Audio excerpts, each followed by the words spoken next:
another weird thing. We could go through a long list of those. It's funny because as a paranormal investigator, I always look for patterns. And when I started investigating these cases, one of the first things on my mind was looking for patterns in terms of the victims. So I started looking at, okay, all of the people encountering these kids, do they all have kids themselves? Or, are they all of one particular religious faith? Or are they in the same age range? And there are very, very few patterns in regard to the witnesses. When it comes to the kids, we have a handful of things that are very consistent. The kids are almost universally described as being Anglo. Occasionally, the skin will be described as being Mediterranean or olive-toned. But that's the closest we get into any kind of an ethnic appearance from, when we're looking at these children. The eyes obviously are always solid black. The behaviors are very consistent when we hear, it's a monotone voice, repeated phrases, things like that. But then there are some other things that come in that you really have to kind of scratch your head. It's just not consistent. Now, I can tell you the clothing, it seems almost like it's, part of the time it seems almost like it's an afterthought. People look at these kids and sometimes they think, they've got hand-me-down clothing. There's been more than one person that thinks that these kids are street children, that they're homeless because their clothing looks kind of shabby or old. But then we have these other accounts where, no, the kids are just wearing, jeans and hoodies, and they're just drab colors. And it sort of gives me the impression that the clothing is selected at least part of the time so that it hopefully doesn't stand out. For instance, I've never heard, of one of these encounters and the black-eyed kid was wearing a red T-shirt, or a Hawaiian T-shirt. Yeah, Hawaiian shirt. There's nothing like, no patterns, no nothing. Well, and here's another weird thing. We're looking at kids that, on average, people are describing between the ages of 8 and 13 years old. So one of my questions, and this one really intrigues me, I ask people, okay, did this kid have any pimples, any acne, a freckle, a scar, a mole? No one has ever noticed anything like that in any of these encounters. They all say that the skin is extremely just pale and, clear. There's right. Nothing to be seen, Now how many, 10 to 13-year-old boys you see running around that, have a big pimple on their nose or, things like that? It's right in that age range, And you just don't hear that from these cases, so it just doesn't show up. And then there's other weird things that occasionally we'll hear from these encounters. For instance, there's a small number of them that the victim describes an incredibly foul stench that is variously described as being like rotten eggs or sulfur or something decaying. And, some of the people that have encountered the kids and smelled this, it lingers for days after the encounter sometimes. So, it's one of the bizarre inconsistencies about these encounters that sort of leave us wondering, how does all of this add up? Right. I mean, that kind of makes me think of, Bigfoot sightings. A lot of times people say they can smell such a foul stench, and of course, these type creatures in Florida are called skunk apes because of that. And then a lot of times people never mention the smell, even though they had a fairly close sighting. So, yeah, it's just like all this stuff always, all it does is just add to the puzzle because there's really not any clear-cut consistencies, and that could either be due to that there is no consistency, or that some people note different details. That's the thing. It's like they may be, you see some black eyes, you may not be sitting there evaluating exactly what the kid's wearing or what, Right, or what aroma's on the wind, Yeah, exactly. So, your brain is taking in only so much information, and you're picking out the points that stand out to you. So, while people feel that they're describing every last detail of what they saw, they're telling you what they remember. And so, it just makes it hard. Yeah, but you know what, Lyle? Here's one of the things that is very interesting about these encounters. I mentioned earlier looking for patterns, and in terms of the witnesses, there are very, very few patterns. There really is no, the age range is very wide of people who witness these things. Geographically, there's no restrictions. But one of the few consistencies I have found in people that encounter these kids is there are a large number of people who work in positions of authority that have encountered these kids. So I actually have a lot of accounts from police officers, military personnel, doctors, nurses, government employees, and a portion of these people, at least, especially when we're looking at police officers and military personnel, these are people that are trained observers. They're trained to be calm in situations that calls for some kind of a response where there's a dangerous or risky situation occurring, and these people are having these bizarre experiences. And I personally find that very it's not necessarily that I give more credence to those people, but there is a different level of it, because when you're sitting there talking to somebody from the sheriff's department and he's telling you details of this encounter with these weird kids, this is not a guy who has any desire for publicity. He doesn't want to get his face plastered on this week's ghost hunting show to talk about his weird encounter. He just wants to know what he saw. What was this? How can this be explained? Right. Yeah. And it's interesting to point out that, and I remember one of the cases from the book in which these kids actually knocked on the door to somebody who was in a military facility. So these aren't places where kids are going to be running loose. And there again, you have a military person trained like that, and they're taken aback because this happens in a place where you wouldn't think that kids would be. So, that brings us into maybe what some of the theories are, but I think we need to take a break. The overlords of radio tell me that we should do this.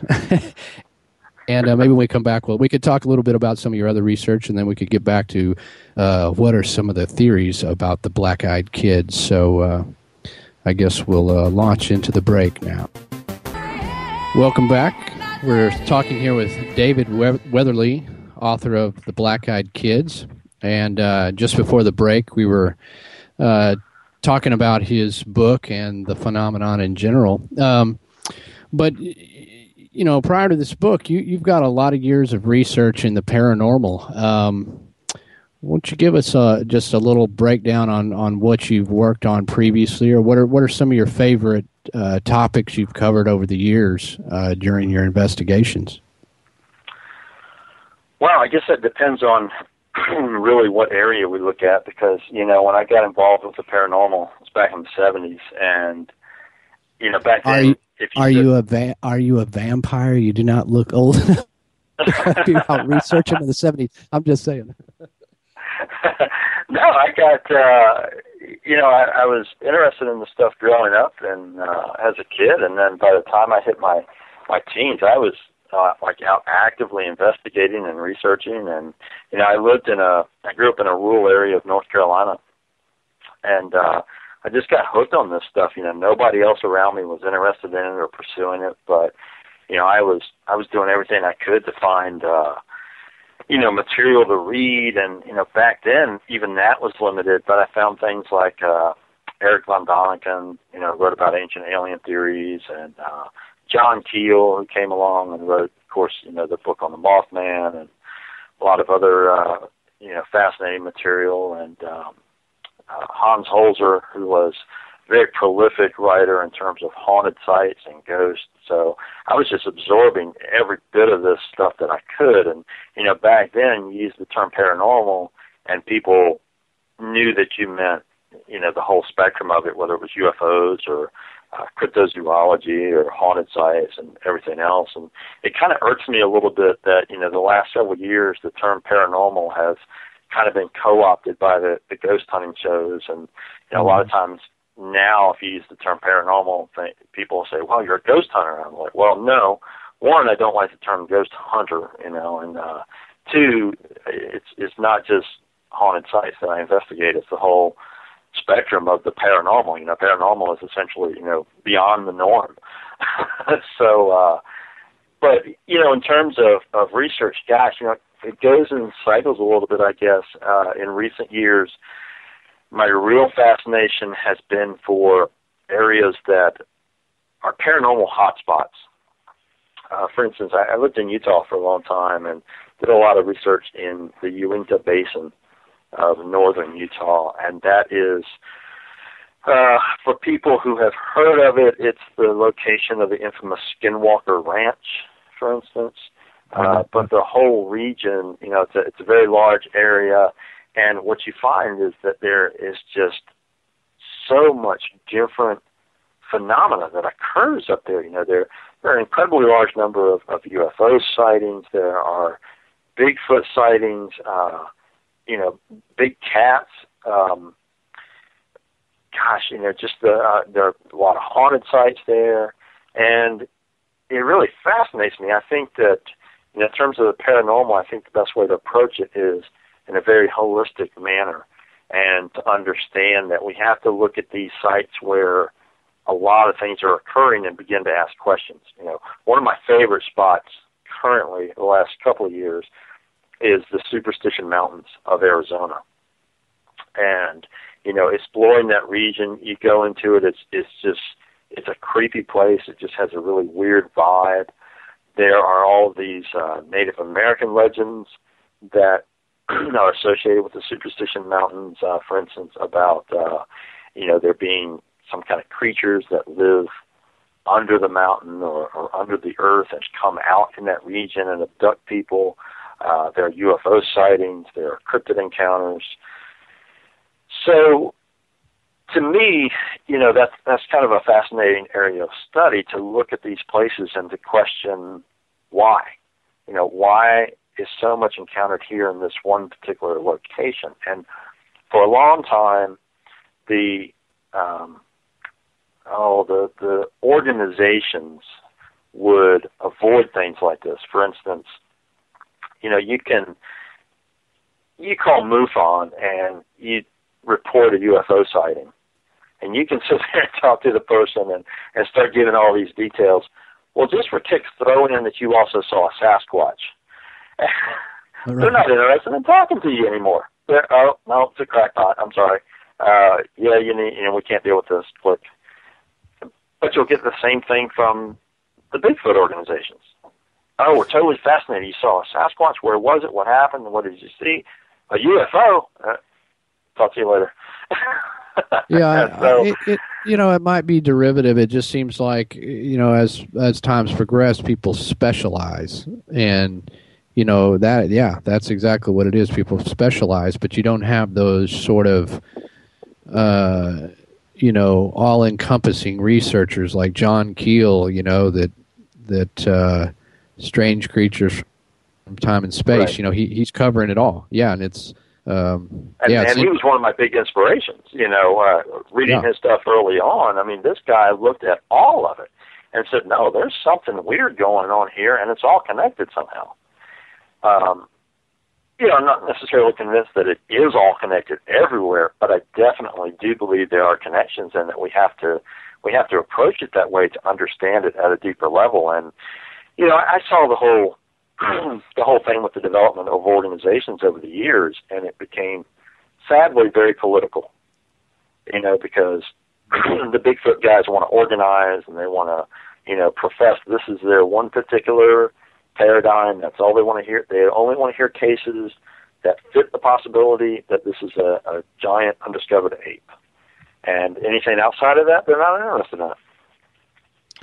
Right, which is, in some cases, in some ways, you may be limiting yourself, because at the end of the day, there is no proof of any one theory. So, in some ways, we're still at a point where we kind of have to entertain. We may not specialize in every theory, but you kind of have to entertain. Well, we don't know what it is. We have to keep our minds open, about these. So, yeah, it's interesting that. You're if you were to do like you say, I'm going to research a specific place, and there may be multiple types of paranormal activity. You have to look at all of them and either rule them in or rule them out or whatever. But if you don't consider one aspect of it, you're not fully researching that location to its fullest. So, Well, and I think the real problem comes in when these organizations become, political, and they become all about, everybody having a title or being in charge of something, and having organizational policies and all this kind of stuff. Because if you look at, individuals who specialize, they can make a lot of progress. I mean, for instance, you and I both know Dr. Jeff Meldrum, and the guy's incredibly knowledgeable. I mean, he has a very defined opinion as to what he thinks Sasquatch is, and he's pursuing things scientifically from having that opinion, and he just, he puts quality material out. He's a great guy, and people like that, we need people like that in the field, but I think it's difficult when you have, an organization of 100 Jeff Meldrums that are all getting together and trying to profess that, no, this is the way it is, this is the way it should be, throw all the other data out. That becomes dangerous to me. Yeah, and weird. 100 Jeff Meldrums in a group? That's just weird.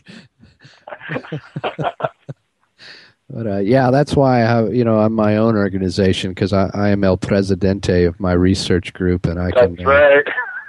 I have no red tape or bureaucracy, and I can modify my theories on the fly, and I can do what I need to do to get that information and present it to the public quickly. Exactly. So there's something to be said for that sort of thing. But it's certainly things have changed over the years, and you mentioned that growing up in the 70s got you interested, and it certainly was. That was a time when all this stuff was kind of new, and I remember just loving all of it, like Bermuda Triangle and Bigfoot and UFO and Chariots of the Gods and mysterious monsters, all of it to me just and ghosts and anything, Edgar Casey and just all of it that was unexplained and weird just fell into the category of cool. And that's funny you mentioned Edgar Casey, because I grew up just over the border of North Carolina, so really not far from the ARE, the Edgar Casey Institute. And when I got older and was able to drive and everything, I used to go up there a lot just because they had a library. And oh, cool. They'd have these daily lectures about Atlantis or psychic phenomena and all these different things. So that was another thing that in my early years helped influence. And of course, the Fate magazine. Once I discovered that, and In Search Of came along with Leonard Nimoy, and all of these things, it just encompassed that whole world of the paranormal. So I was swept along pretty early on and never looked back. Yeah, that's awesome. And it's great when you get a passion like that and you've stuck with it all this time, and now you're in a position to start collecting this into book formats. And really congratulations on the Black Eyed Kids and the book. I cross paths with many people, talking, and everybody's working on a project or I'm doing this or that. But here was a case when, we meet, we're talking, and we're having a good time. You mentioned you're writing a book, and lo and behold, that's what happened. A short time later, there is the book. I'm like, okay, this guy, he's not just a talker. He's a guy who's going places, and that's great. And you're putting all your years of research toward these type of goals. So let's talk a little bit more about, before we weave off the path of that. Let's just talk about what are some of the theories behind the black-eyed kids, because like with anything, I'm sure there's many of them, and you investigate these in the book very well by presenting all sides of the story. I got to say that I like the book for one fact that you don't try to sell somebody on anything. You just present the facts, and you balance the line between being skeptical and being thorough very well. And you also delve into possible theories. So maybe present a few of those theories, or a short list of what people have proposed that might be at the root of this case. Sure, and that was, you and I had talked a little bit about the creative process and how this, creative projects a lot of times will take on a life of their own, and that's what happened with this. It sort of moved itself to the forefront. And what I found was, when I really started delving into this and examining all the cases on a whole and interviewing people, what really fascinated me was there are so many different areas of the paranormal that these black-eyed children cross the line into. And oddly enough, you can make an argument for a whole different range of phenomena to explain these kids or to connect them to. So, thank you for saying that about the book, because that is exactly what I set out to do. I set out to present the theories to people, and to present obviously a lot of the cases and encounters that I had collected over the years, and say, here it is. And I don't push any one agenda at all, or even my personal opinion in the book. I just lay it all out. And it's funny because I literally a while back had someone, had read the book, and they said, I loved your book. You convinced me. They're alien hybrids. And I literally had the next day a different person say to me, I loved your book. You convinced me they're demons.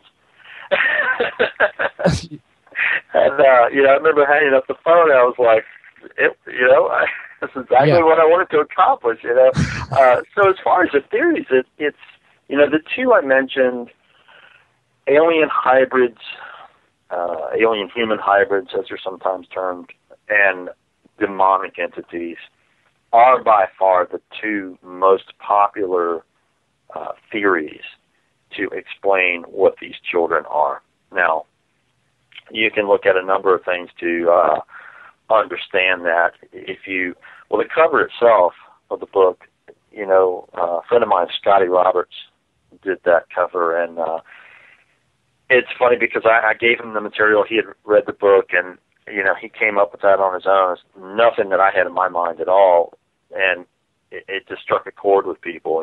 It's very, I think it's an iconic cover. I really do. At the same time, it harkens a little bit back to the cover of Whitley Strieber's Communion, with that gray alien with those black eyes staring out at people. So, yeah, classic cover, for sure. Yeah, that's an iconic cover. It really is. And, if you start looking at those two covers together, and you think about, some of the similarities, well, these kids are described as having very pale skin. The eyes are solid black. They're awkward in their behavior. They're attempting mind control. All of these things kind of fall into that theory or into that range of gray alien encounters. But at the same time, we could look at classical, ideas of demonology and say, well, they don't cross the threshold unless they get an invitation. They're trying to exert their influence on a person. They're something that appears human, but their eyes are deformed. So this kind of fits a lot of the criteria of a demonic being. There are other areas of the paranormal that, they have intriguing similarities with, too.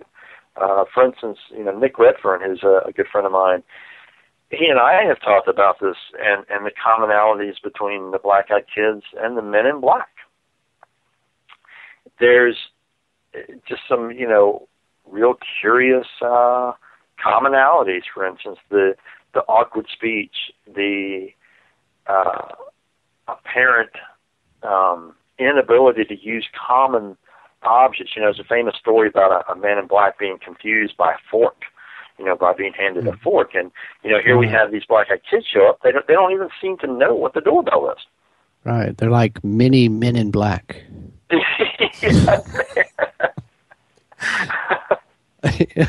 is a whole different creep factor when that comes in. It's a whole different subject. But here's something else, Lyle, and I think you and I have talked about this a little bit. It's actually not in the book because after the book came out in March, some stories began to surface that connected these black-eyed children to weird electronic phenomena. Right. And that's a classic Men in Black, a classic thing that shows up in Men in Black encounters. So, why is it? Now, the one thing that did show up when I was researching the book is that there are a few occasions, people are always asking me if there's a picture of these kids. Well, to tell you the truth, I haven't focused on that a whole lot for a number of reasons. One is that this is so easy to fake. With a few seconds in a Photoshop program, you can give anybody black eyes. I guess I probably gave listeners some ideas at the moment, didn't I? Yeah, there'll be a whole host of photos on the internet tomorrow. Yeah. So, digital manipulation makes that very easy. It's just not something, and even if we did come up with a picture, the skeptics or whatever would rant and rave and say, well, this is a hoax. But there are a few occasions where these kids have shown up in areas where there are security cameras. And weird things have happened with the security cameras. They will, oddly enough, they'll be shut off, or they'll experience a glitch, and they'll miss a whole section of time on the tape. They'll completely malfunction. So there does seem to be some aspect of these kids that causes, an electronic interference, or something's happening that these kids just aren't caught on security camera when there's one present. Right.